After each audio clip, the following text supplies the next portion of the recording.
Hello everyone, I'm Kaye here on my homestead in Tennessee, and today we're going to talk about celosia, which is the most beautiful thing, the most successful thing, and the easiest thing that I grew this entire year. And if you're following my channel, you know that I have grown a lot of things, and this has been the showstopper, so stay tuned.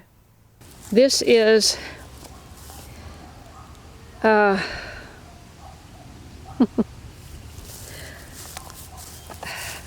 well, that's what the leaf looks like. It's bug eaten. This looks better. Hasn't been so bug eaten, but it hasn't grown either. So, got a whole row of those. I just want to point out the celosia looked so bad a couple of weeks after I planted it, and look at it now. This looks so good. It just got off to a rough start, and now it all looks good. And I just have to get this whole thing weeded.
It's especially beautiful in this fog. As it matures, the flowers get long like that and curved, and it's getting ready to put out seed. And believe me, when that thing puts out seed, it's going to be probably the only thing that'll grow up here. So I'm thinking I may have to cut it down before it all goes to seed. But I hate to, because it's the prettiest thing in the whole garden.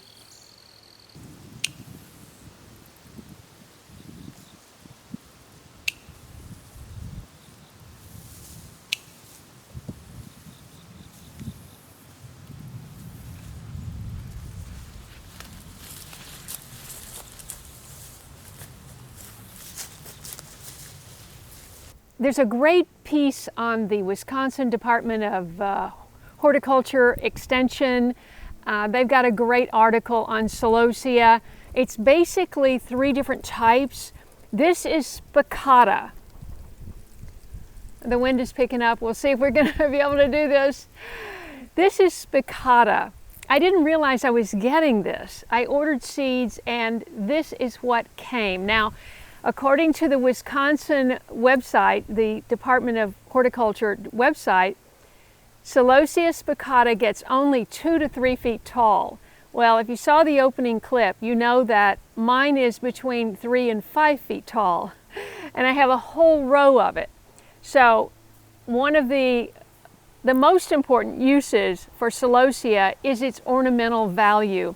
It has beautiful colors and it makes cut flower arrangements that last a long time and retain their color. These have been dried and we're going to be saving some seeds in just a moment. First, I just want to talk about it also is in the amaranth family, and as you know, amaranth is a grain.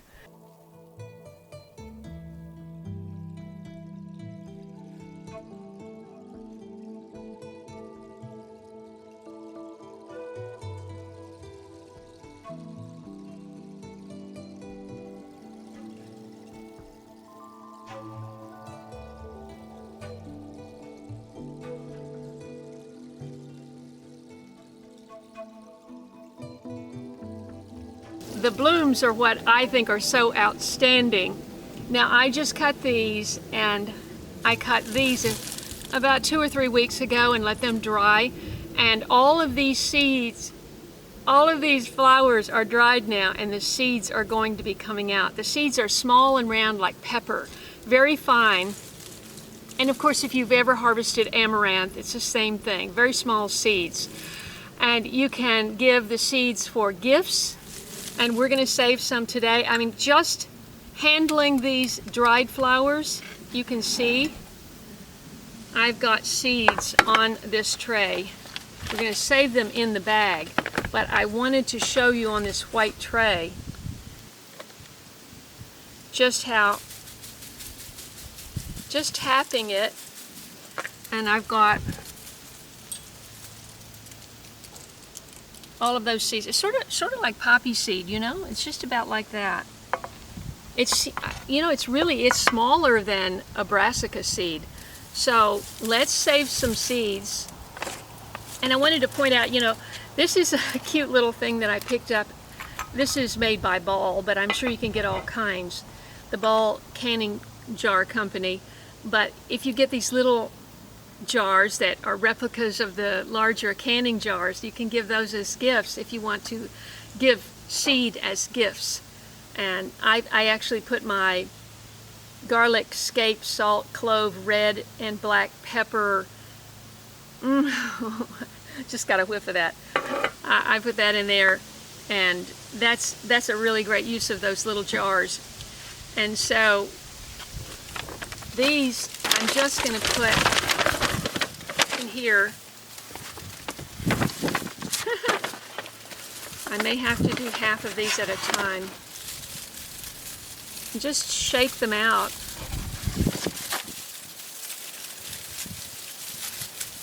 When you dry them, you know, prepare for the seeds to be falling as the flowers dry.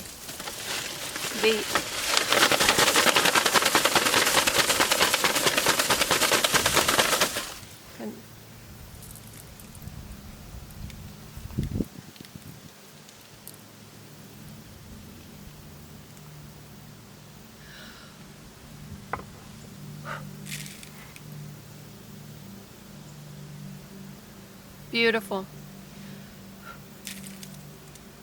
Got rid of the chaff.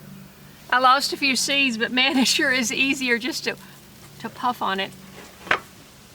Okay, I just wanted to talk a little bit about the other varieties of celosia, the common varieties. The one with the plumes, well, I don't know why I went like that, but it has plumes. It's like a flame, the shape of a flame, and in red, orange, and yellow. And you'll see those a lot in the nursery.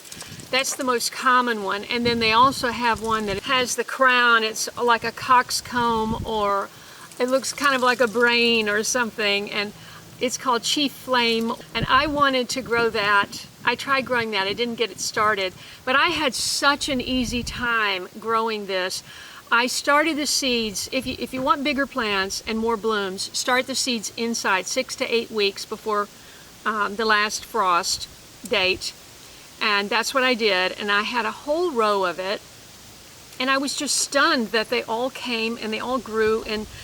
And we had a lot of rain in the spring. And I didn't water them at all until the drought started in July. And I think I maybe watered them once or twice. And I don't know why I was so successful growing this, because it is 2 to 3 feet taller and bigger than every other celosia plant I saw on the internet. And I looked at a lot of examples. And also there was one video I saw, and it was a man in a nursery who was doing a little video about the 3 varieties. And he was saying you have to deadhead. Well, I never deadheaded anything, and you see how many blooms I had down there. I mean, I have. And the beauty of this plant is it blooms all through the summer and fall. And the blooms will start to get all beige, the color will go away, and then it starts to set seed. Now, this would be a good point to clip those rather than having 10 billion seeds all over your garden. But if you have the space, let me secure this, the wind is kicking up.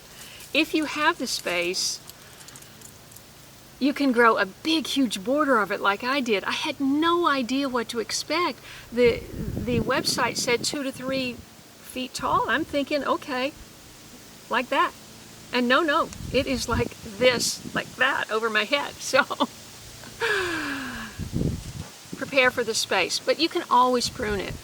You know, if you don't have space enough for a big plant, first of all, your plants might not get that big. If you buy the seed from me, they may, but if you don't get plants that big, or you know, if you buy it at a nursery and you just got one here or one there, they make a great accent in a planter. Or if you get a few plants, a great border. You know, I have a whole huge row, and I am going to cut some more of these, make more dried arrangements, because, you know, they just dry so beautifully. What I'll do is I'll go back and just take off all these leaves, because, you know, they're going to just fall off on your counter anyway. And I'll clean it up and I'll make a nice dried arrangement. And if you pick the flowers before they get really long like this, they have less chance of drooping over. You know, as they dry, they're going to really droop over. They're not going to stand up erect. And so I picked these in August when they were just coming up, but I do have some very tall ones, and look, that is quite erect. And I just hung this. You know, you want to hang it in a place that gets a little bit of airflow, not very much light coming in. You don't want to hang it in bright sun in your house. So I hope that's helpful, and I hope you enjoyed the video. Please give me a like and share with a friend, and subscribe if you haven't already. If you have any questions, leave them below. Maybe I forgot something, and I'll see you in the next video. Oh, I was gonna say, one of the incredible uses of the celosia plant is you can make dye from the flowers, because the color is so intense. Now, Spicata, as you can see, is less intense than the ones, the Cristata. Cristata is the one with the plume, and they have the bright red, yellow, and orange, just vivid color, and you can make dye from those. But I am going to try to make dye from these because I just absolutely love the color. You know, you could buy some all cotton pillowcases and make your dye and just dye your pillowcases just this pretty lavender color, you know, lilac lavender color. So I want to try that in the next video, so stay tuned for that. Thanks so much for watching. God bless you, and I'll see you next time.